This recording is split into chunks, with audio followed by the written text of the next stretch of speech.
After years of conversations, the city of Palm Springs offers Section 14 survivors a total of $4.3 million in reparations.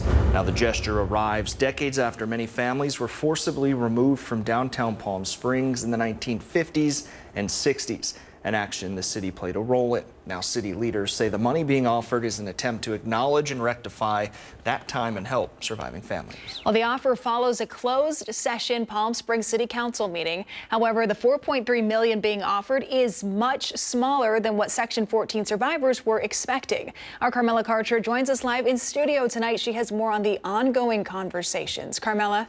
Olivia, the latest proposal made by the attorneys representing the survivors of Section 14 was between $187 to just over $365 million. In response, the city says they're willing to compensate a little under 3% of what was initially asked for. But that's because the city says they were only involved in the demolition and burning of no more than 145 homes following the eviction by the landlords. It's according to public records. Now, back in March, when the two sides met, Section 14 attorneys said they believed over 1,800 homes were destroyed, but for the sake of the settlement, they were willing to agree to only 350 homes.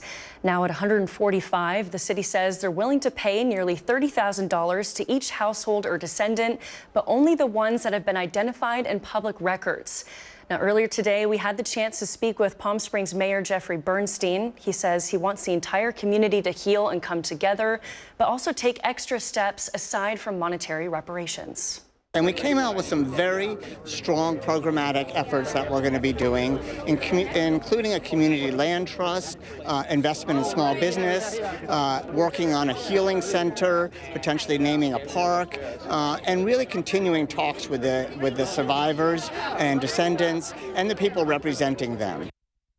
Now, according to the city's attorney, if federal, state, or other outside funding becomes available, the city is willing to consider seeking out that funding and supplementing the amount.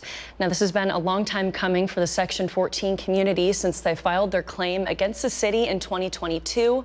Now, while this is a step in the right direction, the attorneys representing them say they plan on coming back to the negotiating table for further discussions.